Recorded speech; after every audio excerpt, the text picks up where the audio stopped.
Hello, good evening everyone. আমি shiny from Netherlands. আজকের গল্পে আপনাদের সবাইকে স্বাগত জানাই। এখন ঘড়িতে সময় 6:30 মতো। নিশ্চয়ই ভাবছেন যে এখন হঠাৎ করে কোথায় যাচ্ছি। আসলে আজকে এখানে 7:30 থেকে আছে একটা টেনিস ম্যাচ। সেই টেনিস ম্যাচ স্টেডিয়ামে গিয়ে দেখার ইচ্ছে বেশ অনেক দিন ধরেই ছিল। আর সেই ইচ্ছেটাকে পূরণ করার যখন একটা সুযোগ পেয়ে গেলাম তখন আর কেন ছাড়ি। আজকে আমাদের বাড়ি থেকে খুবই সামনে, ওই আধ ঘন্টা মতো মেট্রোতে গেলেই একটা স্টেডিয়ামে হচ্ছে টেনিস ম্যাচ, আর যেখানে সুইজারল্যান্ড আর রাশিয়ার খেলা। তো এত বড় একটা সুবর্ণ সুযোগ মিস না করে তাই এই সোমবার 6:30টার সময় আমরা যাচ্ছি টেনিস ম্যাচ দেখার জন্যে। এখন আমরা আছি মেট্রো প্লাস ট্রেন স্টপেজে। এই ট্রেন স্টপেজটা এতটাই বড় যে কি বলবো, মানে এক প্রান্ত থেকে আরেক প্রান্ত যেতে যেতেই হাঁপিয়ে উঠছি। এখন আবার বাইরে গিয়েও বেশ অনেকটা রাস্তা হাঁটতে হবে। কিছুতেই আর এক্সিট করার গেট খুঁজেই পাচ্ছি না। একবার এইদিকে যাচ্ছি আর একবার ওই দিকে যাচ্ছি, দেখি কখন পাই ওই দিকটাই আছে নাকি। চলুন তো গিয়ে দেখি। ও, এখানে একটা অ্যাকশনও আছে। অ্যাকশন তো আমার আবার খুবই ফেভারিট দোকান।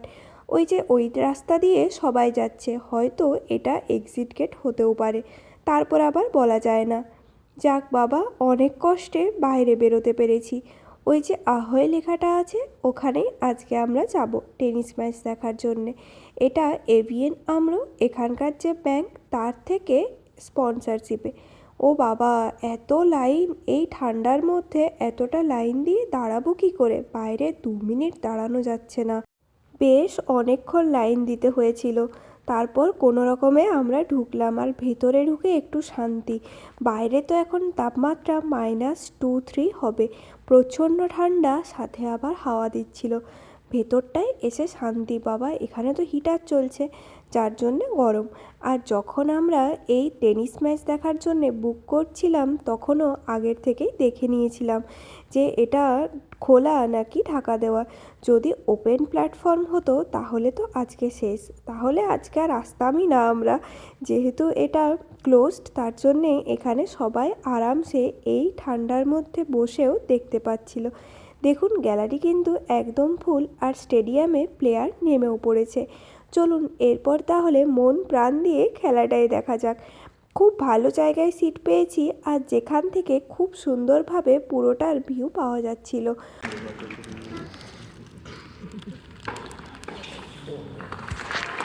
এখানে কিন্তু প্লেয়ারদেরকে সবাই খুব চিয়ার করছিল, মানে একদম তালির বন্যা বয়ে যাচ্ছিল, বুঝতে পারছেন তো। ওই যে ওইখানে স্কোরবোর্ডটা আছে, এখন যদিও অ্যাড চলছে, আর ওই যে কার্টুনটা, এটা কিন্তু চারদিকে ঘুরে বেড়াচ্ছে। কিছুক্ষণের জন্যে তো আমাদের এদিকেও এসছিল, তখন আর ভিডিও করা হয়নি। আর আমরা কিন্তু বেশ মজা পাচ্ছিলাম দেখতে, আর খেলাটা আস্তে আস্তে এতটাই ইন্টারেস্টিং হয়ে গিয়েছিল যে কি বলবো, চোখ সরানো যাচ্ছিল না। হোয়াইট ড্রেস পরে যিনি খেলছেন উনি হলেন রাশিয়ান প্লেয়ার, ব্লু ড্রেস পরে যিনি খেলছেন উনি হলেন সুইজারল্যান্ডের প্লেয়ার। এখন খেলার প্রায় মাঝ পজিশন, এখনই কিছু বলা যাচ্ছে না। দেখি কতটা কি হয়। 3টে রাউন্ড হবে টোটাল, তার মধ্যে 2টো হয়েছে আর একটা মাত্র রাউন্ড বাকি আছে। এখন এখানে পজ চলছিল, আর ওই যে ওইখানে যে কিউআর কোডটা দেখতে পাচ্ছেন, ওটা যদি আপনি কানেক্ট করতে পারেন তাহলে ওই বোর্ডের মধ্যে ফটো দেখা যাবে, যদিও সেটা খুবই কম টাইমের জন্যে। ইন্টারভেল তো শেষ হয়ে গেছে, আর একটুক্ষণের মধ্যে লাস্ট রাউন্ডের খেলাও শুরু হবে। লাস্ট রাউন্ড দেখা যাক কে জেতে। খুবই একটা টান টান উত্তেজনা হয়ে গেছে, জানি না কে জিতবে আর কে হারবে। এইখানে আমি আর সুরভিতি সাপোর্ট করছিলাম সুইজারল্যান্ডকে, আর ও আর পিয়ুষদা সাপোর্ট করছিল রাশিয়াকে। জানি না লাস্ট অবধি কে জিতবে। এখানে তো আমাদের মধ্যে ঝগড়া হয়ে যাচ্ছে, আর যখনই সুইজারল্যান্ডের একটা বল পড়ে যাচ্ছে তখনই মন খারাপ হয়ে যাচ্ছে। কী যে হয় আর চিন্তায় বসে থাকাও যাচ্ছে না। মাঝখানে আবার কিছু খেতেও ইচ্ছে করছে, কতক্ষণ আর চুপচাপ বসে থাকাই যায়। টেনশনের টাইমে কিছু খেতেও ভালোই লাগে। এখানে একটা দোকানও আছে যেখানে ওই আইসক্রিম, তারপর ফ্রেঞ্চ ফ্রাই এইসব পাওয়া যাচ্ছিল। ওইখান থেকেই কিছু নিয়ে আসতে হবে। ওই যে সামনের দিকে যে চেয়ারগুলো আছে ওগুলো হলো ভিআইপি টিকিট, আর আমরা বসেছিলাম গ্যালারিতে, কারণ আমরা ভিআইপি টিকিট করিনি। আজকে এই খেলাটাতে টিকিট যে যেরমভাবে ইচ্ছে টাইমের ওপরে ভ্যারি করে। প্রত্যেক দিনই কিন্তু এখানে খেলা হয়, চাইলে অনলাইন থেকে বুকিং করে আসতে পারেন। দেখুন, এই গ্যালারির একদম 3rd নাম্বার ফ্লোরে আমরা বসেছিলাম। বেশ ভালো লাগছিল, আর সবথেকে বড় কথা একদমই ঠান্ডা ছিল না, যার জন্যে জ্যাকেটের চেন খুলে আরাম করে বসে থাকা গিয়েছিল। বেশ গল্প করতে করতে আমরা পুরো খেলাটা এনজয় করেছি। এই খেলাটা দেখে তো এত ভালো লাগছে, ইচ্ছে হচ্ছে আরও কিছুদিন পর আর একবার যদি আসা যায়। আর কত মানুষ দেখেছেন, এখানে কিন্তু প্রায় দিনই খেলা হয়, আর প্রত্যেক দিনই প্রায় এত লোক ভর্তি। আসলে এখনও পর্যন্ত মানুষের খেলার প্রতি ইন্টারেস্ট কিন্তু বেশ ভালো আছে। আর এখানকার মানুষজন তো প্লেয়ারদেরকে এতটাই চিয়ার আপ করছিল যে কি বলবো।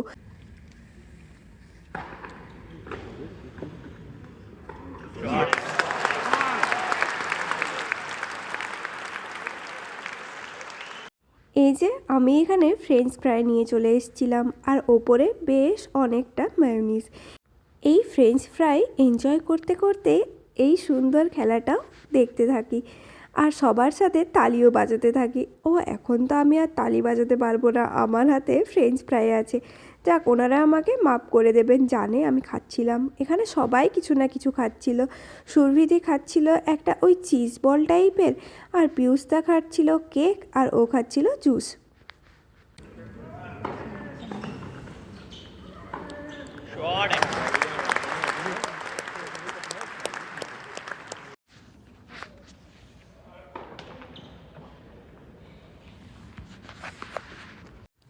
এখন তো খেলার মাঝে ইন্টারভেল চলছে, আর ওই যে ওখানে যে ফটোগুলো দেখতে পাচ্ছেন ওগুলো কিন্তু এইখানে যারা দেখতে এসছে তাদেরই ফটো। কিউআর কোডটাতে স্ক্যান করার কিছুক্ষণের মধ্যেই এই ফটোগুলো এখানে দেখা যাচ্ছিল। আমরাও কখন থেকে ট্রাই করছি, কিছুতেই হচ্ছে না বাবা, ভাল লাগে না, আর হবেও না, কারণ আর তো কিউআর কোড আসছেও না আমাদের কাছে। দূর বাবা, কখন যে হবে, আর কতবারই বা ট্রাই করব। দেখা যাক, যদি চলে আসে একবার তো মন খুশি হয়ে যাবে, আর এখানে আসাটাও সার্থক হয়ে যাবে মনে হয়। চলুন, এই তো প্লেয়ার চলে এসছে, আর কি করে করা যাবে, ওই কিউআর কোডও চলে গেল। প্রথমে তো বুঝতেই পারিনি যে এরম কিছু হয়, আর যখন বুঝতে পারলাম তারপর থেকে ট্রাই করছি, তখন আর হয়নি। এখন কিন্তু ঘড়িতে সময় হয়ে গিয়েছে প্রায় 9:30 মতো, আর আধ ঘন্টা গেমটা আছে, তারপরে আজকের মতো গেম ওভার। আর আমরা জানতেও পেরে যাব যে এই গেমে উইন কে হয়েছে। যদিও মনে হচ্ছে রাশিয়াই জিতে যাবে, কিন্তু চাই সুইজারল্যান্ড জিতুক, দেখা যাক কি হয়। সুইজারল্যান্ডের যিনি প্লেয়ার ছিলেন তিনি প্রায় অনেক বছর ধরেই খেলছেন, তার বয়স 39, আর রাশিয়ার যিনি প্লেয়ার তিনি 28 ইয়ার্স ওল্ড, মানে এই সবে খেলায় জয়েন করেছেন। চলুন, গল্প করতে করতে খেলাও শেষ হয়ে গেল, আর আজকে খেলার উইনার হয়েছে রাশিয়া। যাক, ঠিক আছে, সেও তো অনেক কষ্ট করে খেলেছে, যে যাকেই সাপোর্ট করুক, জিতার পরে তো আমি রাশিয়ার হয়ে গেছি। শেষে বসে কমেন্টারিটা দেখার ইচ্ছে ছিল, কিন্তু আরও অনেকটাই দেরি হয়ে যাবে, তাই আগের থেকেই বেরিয়ে গেলাম। কমেন্টারিটা আর দেখা হলো না, তবে খেলার লাস্ট অবধি থেকেছি, এটাই অনেক। এরপর বাড়ি যাওয়ার পালা। ওই যে যিনি জিতে গেছেন তিনি এখন মঞ্চে আছেন, আর সবাই চলে এসছে তার ইন্টারভিউ নেওয়ার জন্যে। যিনি হেরে গেছেন তাকে কিন্তু আর কোথাও দেখা যাচ্ছে না। এখানে হয়তো যিনি জিতেন তারই ইন্টারভিউ লাস্ট অবধি নেওয়া হয়। আমাদের ওখানে যেমন ক্রিকেট খেলাতে হেরে যাওয়ার পরও সেই দলেরও কিন্তু একটা ইন্টারভিউ নেওয়াই হয়। খেলা কিন্তু দেখা হয়ে গেছে, আর অনেকটা রাত হওয়ার কারণে রাস্তাও একদমই ফাঁকা। এখন ঘড়িতে সময় প্রায় 10:30 মতো। পিয়ুষ তার কাছে গাড়ি ছিল, তাই আমাদেরকে ড্রপ করে দিচ্ছে। তাহলে চলুন, এরপর বাড়ি গিয়ে আপনাদের সাথে দেখা হচ্ছে। যদিও আজকে আমাদের বাইরে ডিনার করার প্ল্যান ছিল, কিন্তু সেরম কোনো দোকান খোলা না থাকার জন্যে আর খাওয়া হলো না। তাই বাড়িতে গিয়ে অগত্যা আর কি করা যাবে, পরোটা, ডিম ভাজা আর ডাল দিয়ে আজকে ডিনারটা কমপ্লিট করতে হলো। আজকে তাহলে এর সাথে আমার ভিডিওটাও শেষ করছি। যদি আমার এই ভিডিও আপনাদের ভালো লাগে তাহলে please do like, comment, share and subscribe. দেখা হবে পরের নতুন একটি ব্লগে। Thanks for watching my video. Thank you so much. Bell আইকনটা ক্লিক করে রাখবেন যাতে আমার নতুন সব ভিডিওর আপলোড পেতে থাকেন। টাটা।